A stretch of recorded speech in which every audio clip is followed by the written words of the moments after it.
Question number 116। एक चतुर्भुज की भुजाओं का अनुपात 2:3:4 2:3:4:5 और इसका परिमाप 280 है। इसके सबसे छोटी भुजा ज्ञात कीजिए। देखिए इसको क्या करना है, पहले इसको भुजा का अनुपात लिख देना है। भुजाओं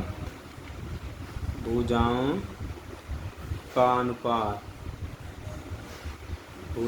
अनुपात कितना दिया हुआ है, 2:3:4:5।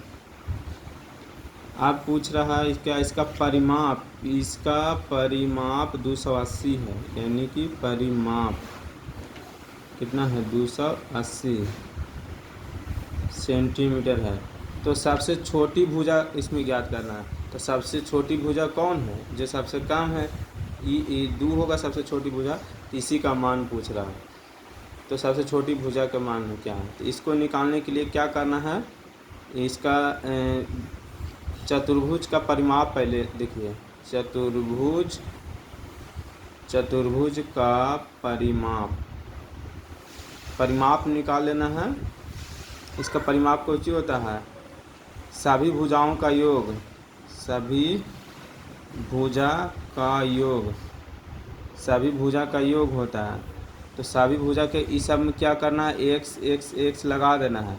तो यहाँ चतुर्भुज का परिमाप दिया हुआ है 280, और इधर क्या करना है, उसमें x जोड़ देना है, तो 2x हो जाएगा, अथी x लगा देना, उसके बाद प्लस 3x हो जाएगा, प्लस 4x हो जाएगा, प्लस 5x हो जाएगा।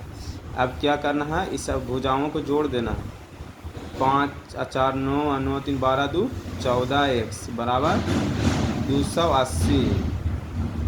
तब 14 दूनी 28, यानी कि x का मान आ गया 20। कुछ नहीं करना है, इसमें चतुर्भुज की भुजाओं का अनुपात दिया हुआ है, तो भुजाओं का अनुपात में x लगा करके चतुर्भुज का परिमाप निकाल दिए। सभी भुजाओं का योग होता है, और चतुर्भुज का परिमाप दिया हुआ है क्वेश्चन में 280, तो यहाँ 280 बैठा दिए, सभी को ऐड कर दिए, सभी को जोड़ करके 14x आया, कट गया, 14 दूनी 28, यानी 20 आ गया। अब क्या करना है, हमसे सबसे छोटी भुजा पूछा है, इसमें सबसे छोटी भुजा का मान ज्ञात करना है। तो सबसे छोटी भुजा 2x हो जाएगा, सबसे बड़ी भुजा का मान पूछता है तो 5x हो जाता। तो x का मान आया 20, तो x का मान आया 20, तो 2x का मान कितना हो जाएगा, तो 2 से गुना हो जाएगा। x बराबर 20 है, तो 2x बराबर कितना हो जाएगा, 20 गुना 2, यानी कि 20 दूनी 40 सेंटीमीटर। यही तो पूछ रहा है हमसे कि सबसे छोटी भुजा का मान क्या है, सबसे छोटी भुजा का मान 40। सबसे बड़ी भुजा का मान पूछता है तो 5x, यानी कि 5 दूनी 10, 100 होता। इसमें सबसे छोटी भुजा पूछ रहा था, सबसे छोटी भुजा का मान निकाल दिए।